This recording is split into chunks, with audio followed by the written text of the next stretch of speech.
이사야 세 번째 시간이 됩니다. 오늘 설교를 이해를 하려면 지도를 좀 알아야 됩니다. 당시 국제 정세를 이사야 선지자가 활동했던 당시 국제 정세를 배경 지식을 좀 알아야 여기에 기록된 말씀들과 하나님이 아하스 왕에게 하셨던 말씀들이 이해가 돼요. 우리가 지도를 보고 이렇게 내용으로 들어가겠습니다. 이게 지금 아수르라는 나라의 지도예요. 여기 초록 가운데 노란색 있고 초록색 부분이 아수르라는 나라예요. 세계 역사에서는 이거 아시리아라고도 해요. 그런데 이 나라가 왜 지금도 유명한가 하면요, 인류의 역사에 처음으로 나타난 제국이에요. 이때부터 제국의 역사가 시작이 됩니다. 안 커 보이죠?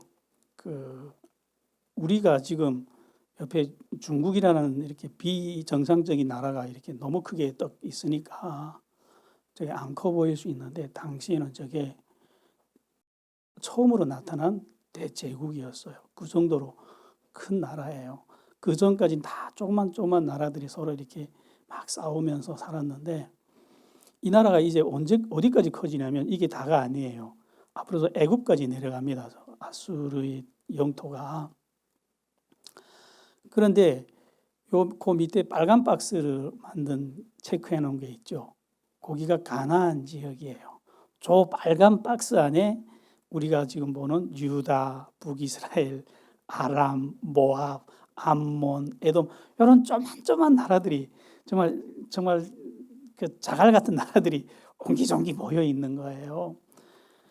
그러니까 안 봐도 국제 정세 질서가 보이죠. 이 지도만 봐도. 누가 왕질했을 것 같아요?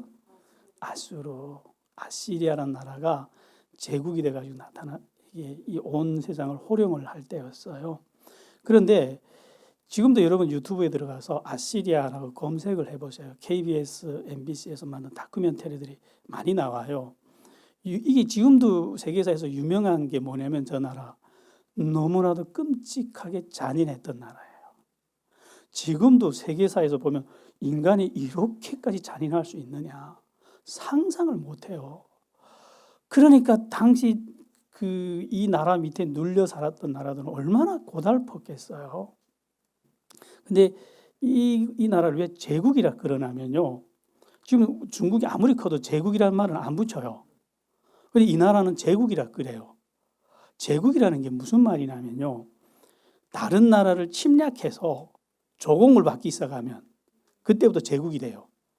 그러니까 모국가가 있고 그 밑에 새끼 나라가 이렇게 막 달려 있을 때 그때부터 제국이라 하는데, 그래서 이 당시 아수르가 그 주변 나라들로부터 조공을 받았는데 이 조공이 정말 무시무시했어요. 이 주변에 있는 작은 나라들이 이 조공을 다 바치면요 굶어 죽어야 돼요. 그래도 조공의 양이 차지를 않았대요. 그러니까 요 박스 안에 있는 조그만 나라들이 고민이 뭘 것 같아요?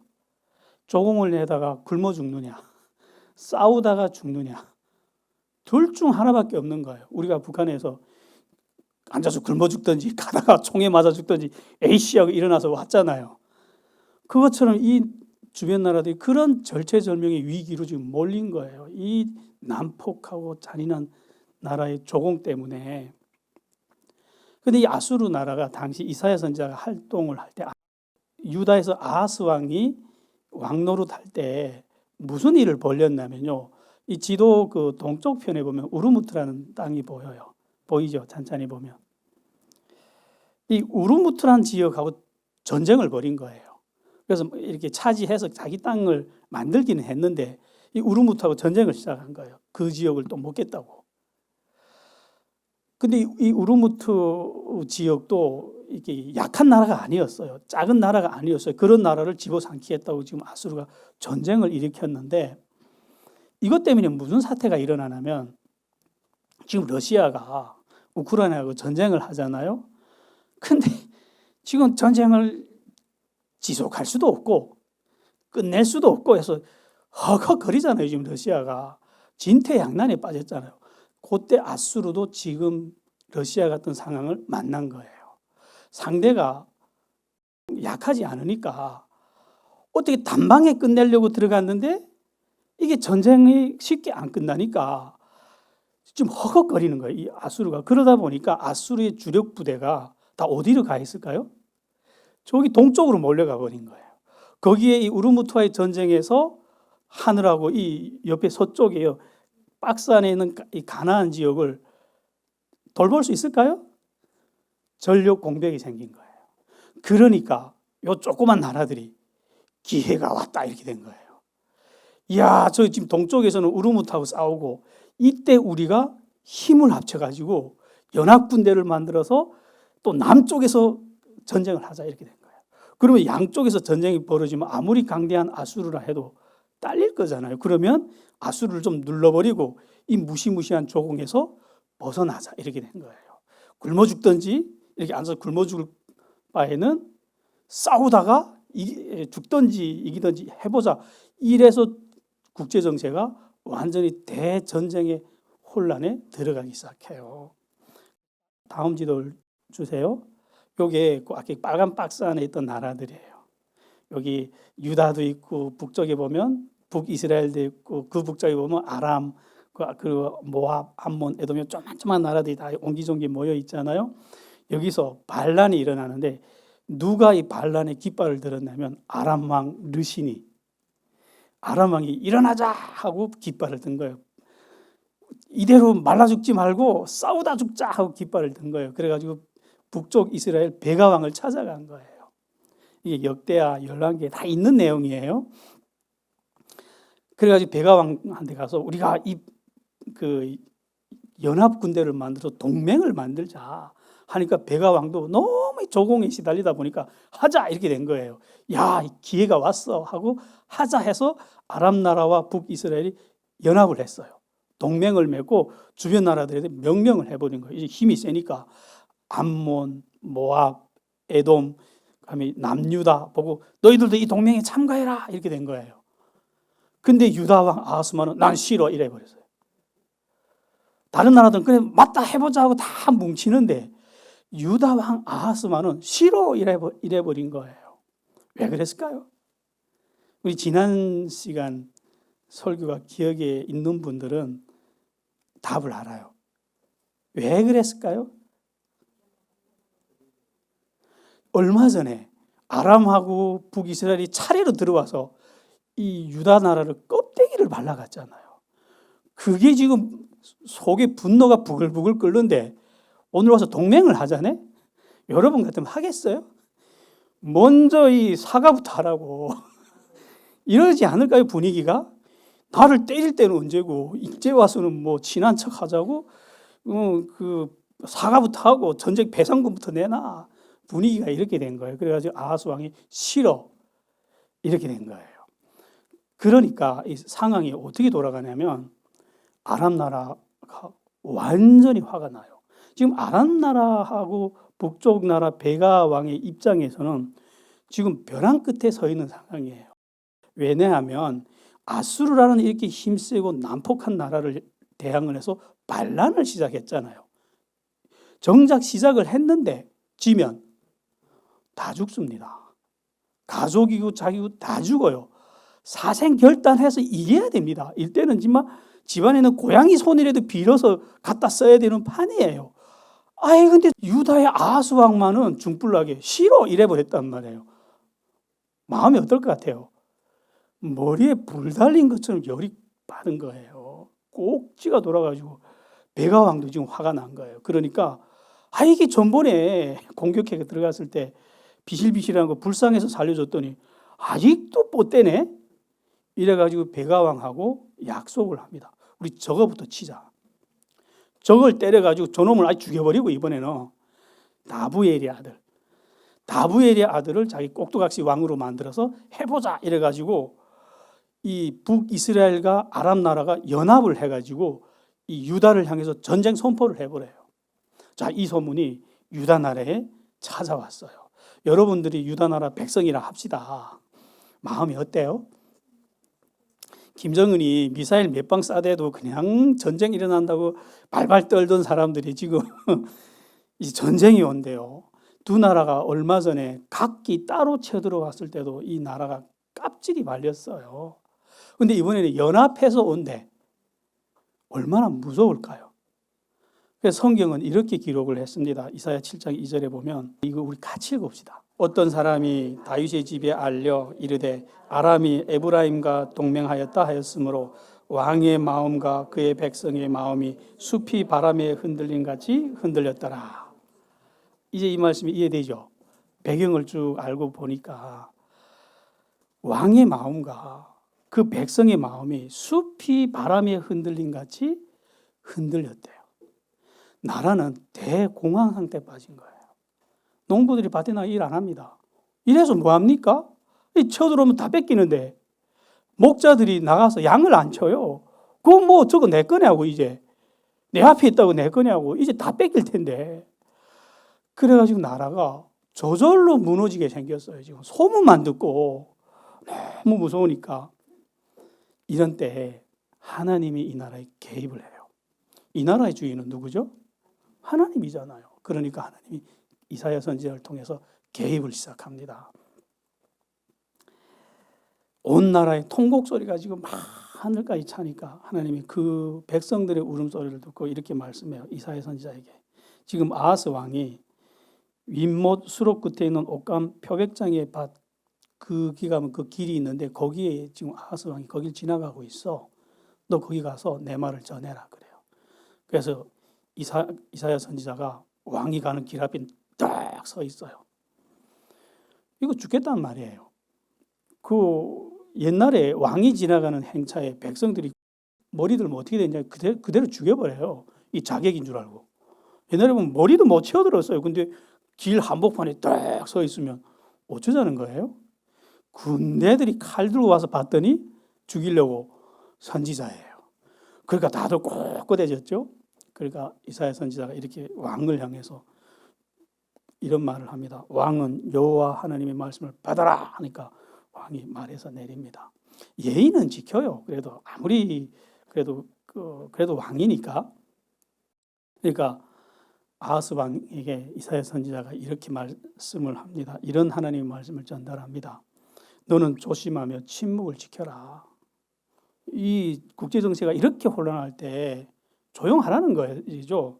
그러나 두려워하거나 낙심하지 말아라 그래요. 자, 지금 승냥이 같은 두 나라가 쳐들어온대요. 근데 두려워하지 마. 낙심하지 마. 여러분 안 두렵습니까?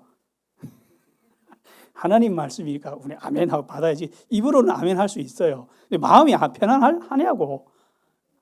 안 편하죠. 그래서 하나님이 그 이유를 설명해 줘요. 두려워할 필요 없다는 것을 왜 평안한지 이유를 설명해 주는데 르신과 베가가, 이 르신 베가가 누군지 알겠죠? 르신과 베가가 심히 노할지라도 그들은 타다 남은 두 나무 막대기에 불과하다. 별 볼 일 없는 애들이라는 거예요. 쟤들. 그들이 비록 음모를 꾸며 유다를 쳐서 쓰러뜨리고 다부엘의 아들을 왕으로 삼고자 하나 결코 그들이 계획대로 되지 않을 거야. 르신은 그 영토를 더 이상 넓히지 못할 거야. 이스라엘도 65년 안에 패망할 거야. 지금 예언을 해줬어요, 하나님이. 저 두 나라가 지금은 무서워 보여도 조금만 있으면 다 없어질 것들이야. 너는 이거를 믿어, 그래요. 이거 믿고 굳게 서 있으면 너는 서리라, 그래요. 그래서 마지막 말씀이 이래요. 너희가 내 말을 굳게 믿지 아니하면 굳게 서지 못하리라. 이거 믿으라는 거예요. 야, 이거 엄청난 예언을 해주셨어요. 앞으로 국제 정세가 이 질서가 어떻게 변하는지 그 예언을 미래를 알려준 거예요. 엄청난 예언이죠. 이 말이 만약 무당에게서 나왔다면 아하스 왕이 금덩어리를 들고 올 거예요. 고맙다고. 그럼 믿을까요? 안 믿을까요? 꼿꼿이 믿을 거예요. 근데 하나님이 말씀하니까 덤덤해. 가만히 있어. 안 믿어. 아하스만 이래요? 여러분들은 안 그래요? 하나님 말씀이 더 잘 들립니까? 무당 말이 더 잘 들립니까? 못 들어봤구나, 무당 말을.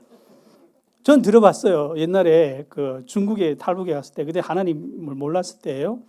이리저리 떠돌아다니다가 무당을 만났는데 무당이 이제 손금을 봐줬어요. 불쌍하다고 공짜로. 그러더니 제 손에 십자가 더하기 표시가 있어요. 손금이 나다 보니 그렇게 났어요. 난 다른 사람들 다 그런 줄 알았어요. 그런데 보더니 그러는 거예요. 니는 교회 가면 일이 잘 되겠다. 야, 그 말이 지금도 제 기억에 도장을 딱 찍은 것처럼 안 지워져. 하나님의 말씀이 그렇게 잘 들렸더라면 얼마나 좋겠습니까? 그래서 그 후에 제가 진짜 교회로 왔더니 정말 잘 됐거든요. 이래 됐으면 잘 된 거죠. 그 무당이 신령하죠. 여러분, 무당의 말이 맞다고요. 틀리면 누가 쫓아갑니까? 맞기 때문에 가지 말라는 거예요. 자, 무당 말이 잘 들려요? 하나님 말이 잘 들려요? 이거 오늘 팀 모임 과제예요. 질문입니다. 이거 왜 우리는 무당 말이 잘 들릴까요? 하나님 말씀이 구구절절 옳은데 왜 하나님 말씀은 멀리서 들리고 안 들리냐는 거예요. 엄청난 예언을 해주셨음에도 불구하고. 그래서 하나님이 이 엄청난 예언을 아하스 왕에게 해주는데 믿을 태세가 아니야. 그래서 하나님이 믿으라고 이런 말씀을 합니다. 만일 내가 내 말을 확인하고 싶으면 표적을 구해라 그래요. 네가 하늘에 있는 것이나 땅에 있는 것이나 무엇이든 구하면 내가 다 줄게. 저 태양을 내려가게 해주세요. 이것도 해주겠다는 거예요. 왜? 믿게 해야 되니까. 왜 하나님이 이런 제안을 하냐면 아하스 왕에게 전에 지금 두 번을 아람 왕하고 베가 왕을 통해서 두 번 이 나라를 때린 것도 하나님이 때린 거예요. 그건 진짜 하나님이 때린 거예요. 근데 그때 왜 때렸냐? 하도 바알, 아세라, 몰렉 이런 신의 왕이고 백성이고 미쳐 돌아가니까 정신 좀 차리라고. 그래서 때렸단 말이에요. 그때는 그러니까 죽으라고 때린 게 아니라 정신 차리라고 때린 징계란 말이에요. 근데 이번에 쳐들어오는 건 하나님 뜻이 아니에요. 근데 소문만 듣고도 이 나라가 무너지게 생겼으니까 하나님이 이 나라를 멸망시키자는 게 아니니까 세우려는 거니까 이렇게 이 나라를 세워주려고 미래를 예언해 준 거예요. 저것들이 지금 무서워 보여도 괜찮아. 그냥 부직갱이밖에 안 돼. 타다 남은 막대기밖에 안 돼. 무서워하지 마. 저것들이 조금씩 다 죽을 거야. 그래 이 말을 이 예언이 힘이 있으려면 믿어야 돼요. 정말 이 말씀을 믿는다면 가만히 앉아만 있어도 유다는 살아남아요. 오히려 이 국력이 막 기울어진 걸 일거에 회복할 수 있는 초로의 기회가 됩니다. 그런데 이 힘이 나오려면 믿어야 돼요. 그래서 믿을 수 있는 표적을 주겠다는 거예요. 어떻게 하든 믿으라고. 그런데 아하스 왕이 거절해요. 말을 얼마나 점잖게 하는지 볼까요? 나는 구하지 아니하겠나이다. 나는 여호와를 시험하지 아니하겠나이다. 야, 말만 들으면 세상에 경건해 보이죠. 이사야 선지자가 너무 열이 받아가지고 이 말을 이렇게 말을 해요. 지금 말 태도 보세요. 다윗의 집이여 들으라. 왕 보고 왕이라 부르질 않아요. 뭐라고요? 우리 보고 이러면 모욕이죠. 그 사람 이름도 안 부르고 직책도 안 부르고 다윗의 집이여 들으라. 너희가 사람을 괴롭게 하고 그것을 작은 일로 여겨서 이제는 하나님의 인내를 시험하려고 하느냐. 욕이죠. 그래도 관심 없어. 하나님이 화를 내든 표적을 주겠다고 해도 관심 없어. 그래서 이사야 선지자가 그럽니다. 여호와께서 직접 너희에게 표적을 주실 것이다. 처녀가 임신하여 아들을 낳을 것이며 그의 이름을 임마누엘이라고 부를 것이야. 이 아이가 선악을 분별하기 전에 너희가 두려워하는 두 땅이 황폐해질 거야. 주겠대요. 아니 나 안 받을래 하는데 하나님 주겠대요. 그 표적이 뭐냐? 처녀가 아이를 낳을 거야. 이게 이 예언이 이루어진다는, 반드시 이루어진다는 표적이래요. 왜 이러냐 하나님이. 그 이유를 알아야 됩니다. 지금 아수르라고 하는 정말 무시무시한 호랑이가 날뛰는데 그것만 해도 무서워 죽겠어. 그랬는데 이 늑대가 두 마리가 또 일어난 거예요. 그래서 늑대 2마리가 막 사납게 짖으면서 이 나라를 달려오니까 백성들이 다 정신을 잃어버렸어요. 다들 무서워서 이제 우린 죽는다, 이제 우린 죽었어 이러고 있을 때 하나님이 와서 무슨 말씀을 해주셨냐면 괜찮아, 괜찮아. 마음 나. 너희는 평안해. 평안할 거야. 나 믿어. 나 믿고 두려워하지 말고 평안해. 그냥 앉아있으면 돼. 이 말씀이에요. 그래서 이 공포로 인해서 사람들이 마음이 다 터질 것 같은데 그 평안하다는 예언을 주셨고 그 표적으로 아기를 주시겠대요. 이 아기를 주시면서 이것이 너에게 평화의 표적이래요. 자, 여러분들이 유다 백성이라면 위로가 되나요? 아니, 하늘의 천군만마를 데려오면서 다 보여주면서 하나님이 그 천군만마를 몰고 천사들을 몰고 오면서 괜찮아, 두려워하지 마 그러면 편안하죠. 이야, 우리 하나님이 더 세 이러면서. 근데 뭘 보여줬다고요? 아기를 주면서 괜찮아, 두려워하지 마. 어떻게 마음이 평안하겠냐고요. 근데 왜 이러시냐는, 너무 안 어울리지 않아요? 하나님의 말씀이. 이런 거는요, 믿는 자들에게만 들려요. 들을 수 있는 귀가 따로 있습니다. 이런 하나님의 말씀은. 이 의도가 뭘까요? 하나님이 아기를 통해서 하시고자 하는 하나님의 음성, 이런 걸 듣는 게 성경을 읽는다 그래요. 이런 걸 듣는 걸. 이 예언을 한 후에 얼마 후 이사야 선지자의 아내가 아이를 낳았어요. 처녀가 아이를 낳은 게 아니에요. 그냥 이사야 선지자의 아내가 아이를 낳았어요. 근데 이게 사람들은 이 예언을 듣고 이 사건을 본 거예요. 이 캄캄한 어둠 속에서 상상을 해봐요. 칠흑 같은 어둠 속에서, 고요한 공포 속에서 갑자기 아기 울음소리가 응아 응아가 들려요. 그래서 사람들이 가서 봤어. 하나님이 주신 아기를. 이 아이가 하나님이 주신 아기라고 봤어. 그때 하나님을 믿는 사람들의 마음에 뭔가가 푹 하고 들어와요. 어떤 평화의 음성이, 놀라운 평안이 확 들어옵니다.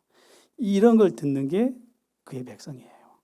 이건 인간의 육성이 아닙니다. 우리 과연 그게 뭘까?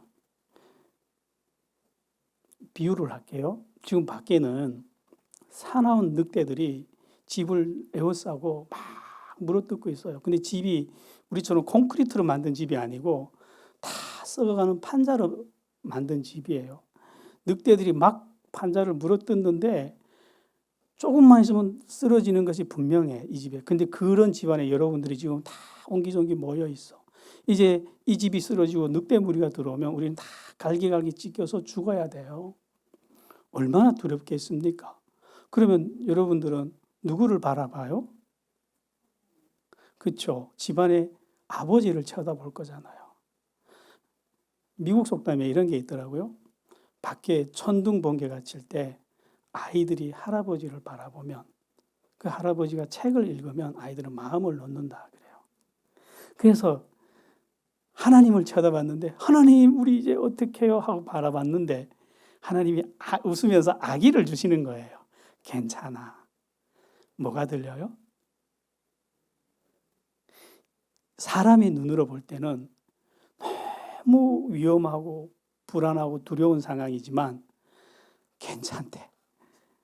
여기는 이 아기가 충분히 잘할 수 있는 그렇게 안전하고 또 안전한 곳이기 때문에 아기를 준다는 거예요. 이제 보입니까? 그래서 이 아기를 주시면서 뒤따라 나오는 말씀이 임마누엘이라는 말씀이에요.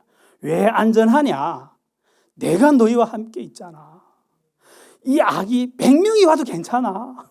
이제 보입니까? 하나님이 그 주시는 평안이. 이거로 인간의 지성으로 들릴까요? 이 음성이? 이거 영으로 들리는 거예요. 믿는 자들은 들어요, 이 소리를. 근데 훗날 예수님이 태어날 때, 이건 예수님이 태어나는 예언이거든요. 그때는 정말 처녀가 아기를 낳았어요.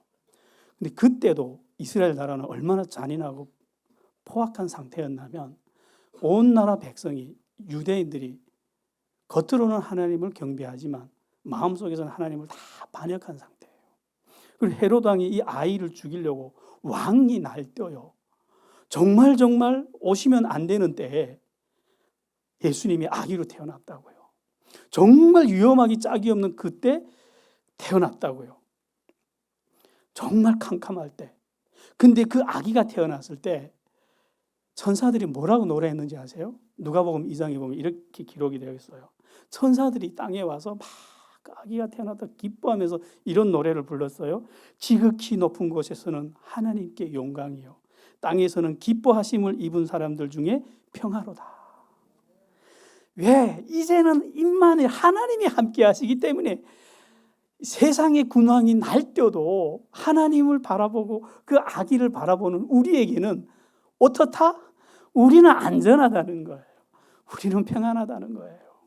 이제 하나님의 음성이 들리죠. 이 천진난만한 아기의 울음소리는 하나님을 경외하는 사람들의 마음에는 평안의 음성이었어요. 여러분들도 이 음성을 듣기를 바라요. 그러면 김정은이 안 무서워요. 안 무섭습니다. 그래서 하나님이 이 아기를 낳은 이사야 선지자에게 이렇게 말씀합니다. 너는 큰 서판을 취해서 이 아기의 이름을 기록하라. 근데 그 이름이 이래요. 좀 복잡해요. 마헬 살랄 하스바스라고 하라. 이게 무슨 말이냐? 히브리어를 번역하면 노량물이 빨리 가고 전리품이 서둘러 떠난다는 말이에요. 그래서 이게 예언이거든요. 아이의 이름이. 그래서 이사야 선지자가 이 아기를 들고 우리야 대제사장을 불러요. 그리고 아하스 왕의 장인 스가랴를 불러가지고 증인으로 삼아요. 그러면서 이렇게 말씀해요. 하나님이 여호와께서 내게 말씀하셨다. 이 아이의 이름을 마헬 살랄 하스바스라고 하셨다.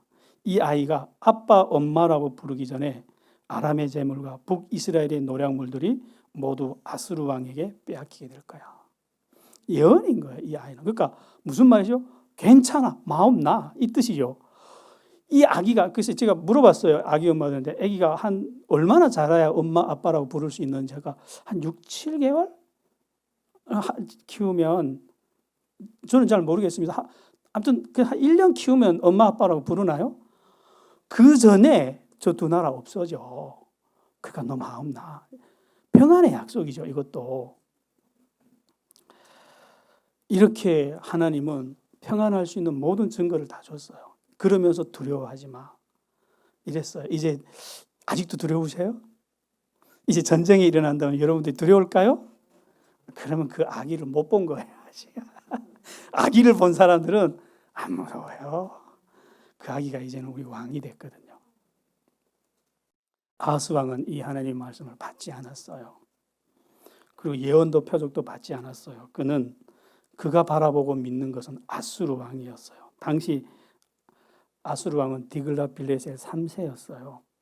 이 잔인하고 난폭한 왕을 기대했습니다. 그래서 뭐 하냐면요, 성전의 금을 뜯어내요. 성전에 들어가면 금이 많잖아요. 솔로몬 성전에. 그리고도 모자니까 왕궁 곳간을 열어서 금을 만들어 가지고 이 디글랏빌레셀 3세한테 달려가서 빌어요. 나는 당신의 아들이고 나는 당신의 신복인데 이제 아람 왕 르신과 이스라엘 왕 베가가 나를 치니까 청컨대 올라와서 나를 구원해 주소서. 그러니까 이 아수르 왕이 이 아하스 왕이 가져온 금을 보고 눈이 뒤집혀요. 너무너무 많이 가져왔거든요. 지금 아수르 왕도 지금 저기서 아람 왕 르신이 반역을 일으킨다고 알아요. 근데 지금 군대가 없거든요. 이 사람이. 왜? 이쪽 전쟁에 다 몰아넣었으니까. 그래서 원래는 이 아수르 왕이 자기가 와서 공격하려고 해요. 근데 아직 군대가 없는데 이 군대를 만들어가지고 공격하려고 하는데 아하스 왕이 와서 돈을 낸 거예요. 이거 사실 아수르 왕의 전쟁인데 가만히 앉아 있어도 돼요. 앉아 있어도 하나님 말씀대로 와서 아수르 왕이 해결할 문제를 이 겁쟁이가 자기가 오금에 지려가지고 금덩어리를 들고 왔단 말이죠. 그러니까 이 아수르 왕이 그 돈을 가지고 국력을 다시 만들어 군대를 사가지고 몰고 와요. 그래서 국제정세는 이렇게 돌아가기 시작했습니다. 정말 이사야 선지자 아이가 말을 떼기 전에 아람 왕 르신의 군대와 북쪽 베가의 군대가 연합을 해서 예루살렘으로 공격해 왔어요. 그래서 예루살렘 성을 뺑 에둘러 쌌습니다. 근데 그 뒤에 아수르 군대가 나타났거든요. 이 금을 받은 군대니까 나타나서, 그러면 그 아람의 군대가 이길 방법이 없죠. 그래서 이 군대가 그 가운데 끼우는 바람에 다 전멸을 해버려요.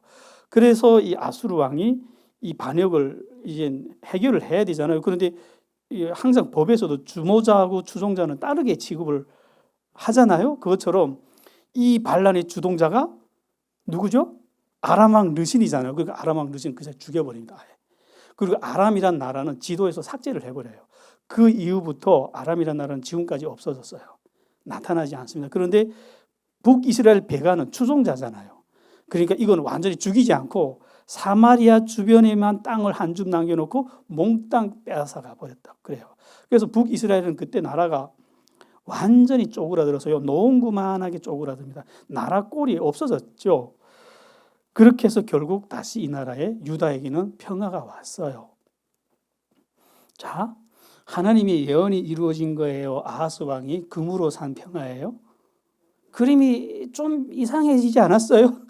원래 하나님은 가만히 있어도 이런 상황이 온다 했는데 아하스 왕이 금을 들고 가서 이렇게 군대를 데려오는 바람에 결국 이렇게 됐는데 그림이 좀 이상해졌어요. 그렇죠? 근데 어쨌든 나라에는 평화가 왔습니다. 야, 좋죠. 근데 이번에는 하나님이 진노하셔요. 왜 하나님이 진노하시냐면요. 이 어리석은 여인이 남편이 정성스럽게 밥상을 차려줬는 걸 발로 차고 옆집 깡패한테 엎드려가지고 한 상 차려 먹은 거예요. 그게 지금 하나님의 입장이에요. 하나님이 지금 만들어준 걸 발로 차고.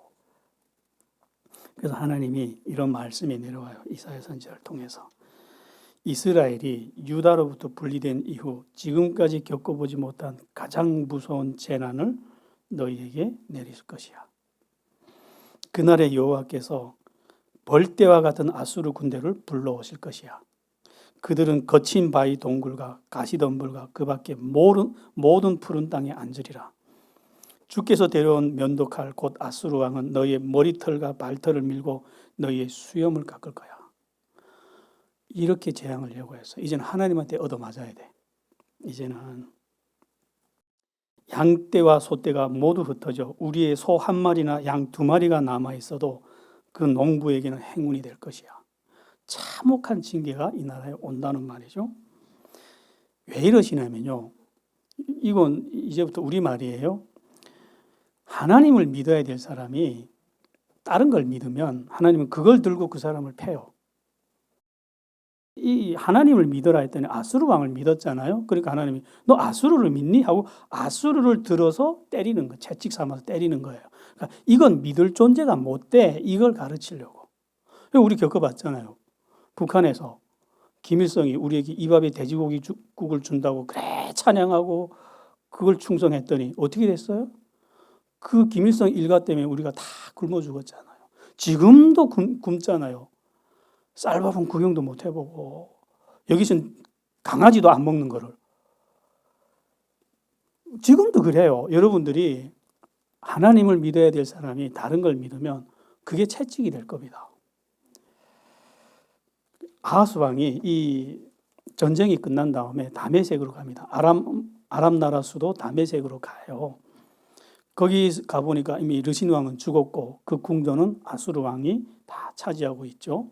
그래서 이 전쟁에서 이긴 걸 축하해 주려고 갔어요. 가서 이렇게 축하해 준 다음에 이 아람 나라의 신전들을 둘러봐요. 그 나라에도 신전이 있으니까 신전을 둘러보는데 솔로몬 성전에 비해 보면요. 정말 초가집이에요. 아람 나라 신전들이. 근데 아하스 왕이 갑자기 이렇게 말을 한 거예요. 지금까지 아람의 왕들이 섬기던 신들이 저희를 도왔으니 나도 이 신에게 제사하여 나를 돕게 하리라. 멸망했는데.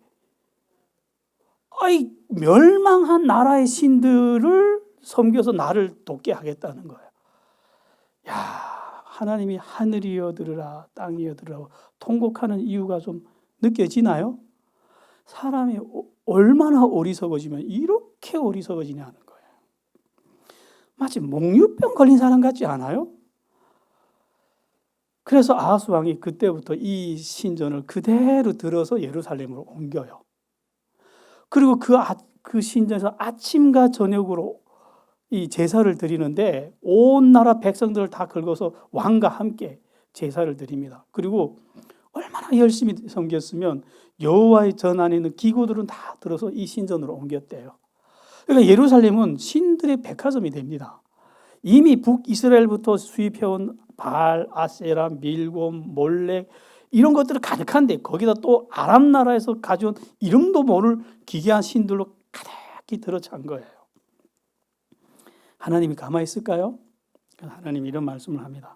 이 백성이 천천히 흐르는 실로아 물을 버리고 르신과 베가의 신들을 기뻐하니 내가 사납고 큰 유브라데스 강의 홍수 곧 아수르 왕의 위력으로 이들을 덮으리라. 그들이 흘러 유다 땅에 들어와서 휩쓸어 버리리라. 그러나 임마누엘이여 그가 펴는 날개는 내 땅에 가득하리라. 무슨 말씀인가 하면요. 이 천천히 흐르는 실로아 물이라는 게 그 예루살렘은 산꼭대기에 있는 성이다 보니까 물이 없어요. 늘 물이 치명적인 약점입니다. 그러다 보니까 저기 골짜기 밑에 내려오면 기혼샘이라고 있어요. 들어봤죠? 이 기혼샘에서 물량이 많이 나오지 않아요. 그러다 보니까 이 흐르는 물이 천천히 흘러요. 이 물을 두고 그 천천히 흐르는 실로아 물이라고 해요. 무슨 말씀이냐?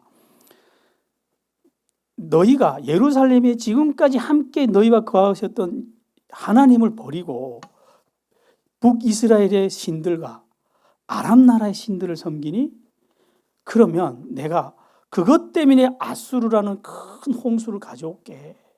한번 당해봐. 이 말씀인 거예요. 이거 누가 하는 일이냐면 내가 하는 일이야. 해서 임마누엘이요. 너희와 함께하는 내가 하는 일이라는 거예요. 그가 펴는 날개는 내 땅에 가득하리라. 그 저주의 날개가 가득히 펴질 거라는 말씀이죠. 아하스 왕은 복을 진노로 바꾼 왕이에요. 결국 무슨 사태가 일어나냐면 두 번째 지도를 주세요. 예, 여기 에돔이라는 나라가 보이나요? 유다 옆에 조그만 나라가 보이죠. 에돔은 에서의 후손들이 만든 나라죠. 예, 봤죠. 에돔이라는 나라는 크지 않아요. 커질 수 없는 나라예요. 왜냐하면 바이트만에 들어가서 만든 나라잖아요. 그러니까 늘 안 납니다. 늘 조그만데 늘 유다의 지배를 받던 나라예요. 이 나라가 공격해 오는 거예요. 근데 막을 힘이 없어. 이미 몇 번 털리고 또 바닥까지 그 국고를 털어서 주니까 힘이 없는 거예요. 그래가지고 백성들이 또 포로돼가고 끌려가고 이 작은 나라예요. 그러다가 옆에 블레셋이라는 나라가 또 쳐들어옵니다. 블레셋이 또 쳐들어와서 또 백성들을 뜯어가고 포로 잡아가고 그러니까 백성들이 울기만 해요. 이제 평화로운 날이 왔다고 생각했는데 왕의 어리석음 때문에 사방팔방 뜯기는 거예요. 아하스 왕이 하는 일이라는 거는 욕질밖에 안 해요. 주먹 쥐고 그냥 무능력하고 어리석어가지고. 근데 이는 재앙의 시작이었어요. 이제 시작입니다. 왜? 진짜 재앙은 아수르거든요. 그러니까 이 두 나라가 쳐들어와서 막 뜯어가니까 이 아하스 왕이 아수르 왕한테 또 가요. 가서 빌어요. 엎드려서 저 두 나라가 쳐들어오는데 나 좀 도와주세요. 이러니까 아수르 왕이 달려와요. 근데 이번에 달려올 때는 군대를 얼마나 많이 데리고 오냐면 저쪽 우르무트의 전쟁하고 이겼거든요. 그러니까 그쪽 병력이 남잖아요. 그러니까 온 나라 군대를 다 데려왔어요. 그래서 진짜 이 유다 땅에 그 군대가 덮이는데 여러분 그 예언이 이렇게 됐잖아요. 벌떼가 덮이듯이 덮인다 했잖아요. 그 벌통 여러분 벌이 도배한 것처럼 빼곡히 발디딜 틈도 없이 차 있는 거 봐. 그렇게 유다 땅에 아수르 군대가 꼴떡 찼어요. 근데 이 군대가 와서 올 때 식량을 안 들고 옵니다. 식량은 현지 조달이에요. 그럼 어디서 꺼내 먹을 것 같아요? 유다 백성한테 들어가서 밥 내놔, 쌀 내놔. 다 약탈당하는 거예요. 에돔과 블레셋은 선생님이야. 지켜준다고 왔던 군대들이 다 뺏어가고 그리고 육축까지 다 뺏어갔어요. 그리고 육축을 뺏었는데 육축을 먹여야 되잖아요. 그러니까 자기들이 목자들처럼 방목하기는 싫으니까 유다 백성들이 밭에다가 밀어넣은 거예요. 밭들이 다 아작났어요. 포도원에 그 군대들이 천막이 빼곡히 들어차고 나라가 그냥 황폐해진 거예요. 하나님의 예언 그대로 됐잖아요. 얼마나 무서웠던지 아하스 왕이 이 군대가 가지도 않아. 근데 돈 내놔라. 와서 지켜주러 온 게 아니라 돈 뜯으러 온 거예요. 전번에 돈 맛을 봤잖아요. 한 번 돈 맛을 보니까 강도가 된 거예요. 와서 돈 내놔. 전쟁을 해줄 테니까 돈 내고. 돈이 어디 있습니까? 없어요. 그러니까 아하스 왕이 이 살까지 뺏겨지고 뼈만 남은 나라를 비틀어서 피를 짜내요.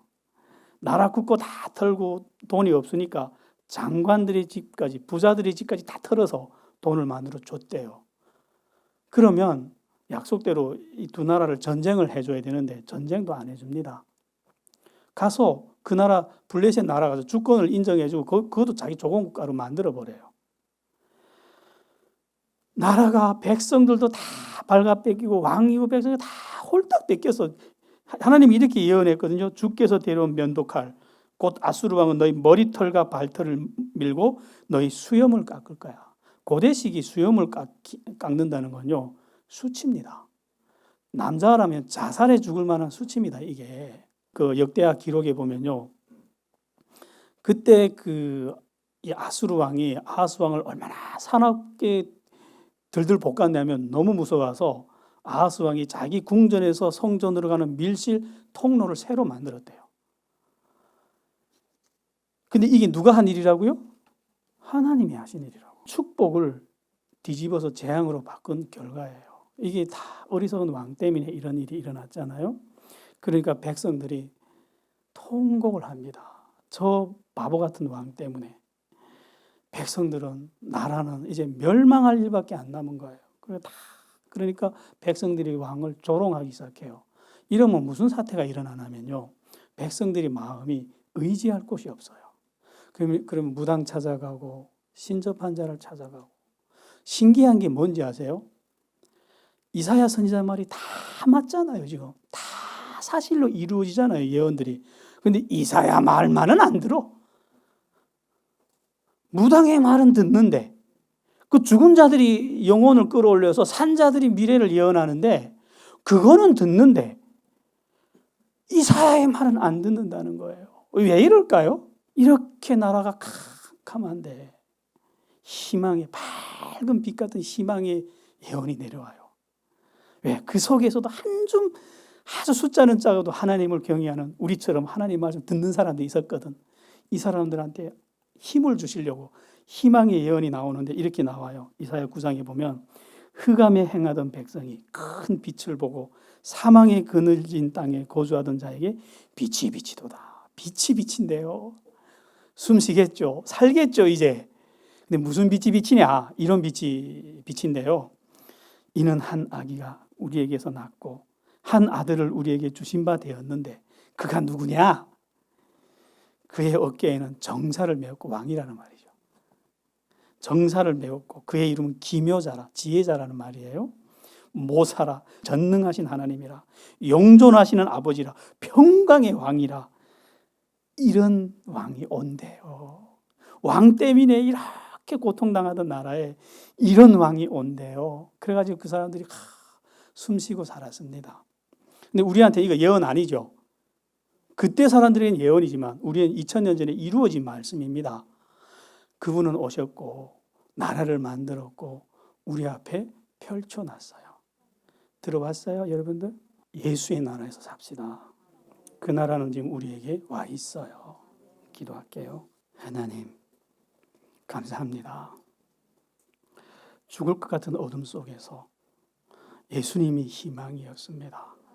하나님이 약속했던 그 아기가 희망이었지만 그 아기는 오늘 우리에게 왕으로 오셨습니다.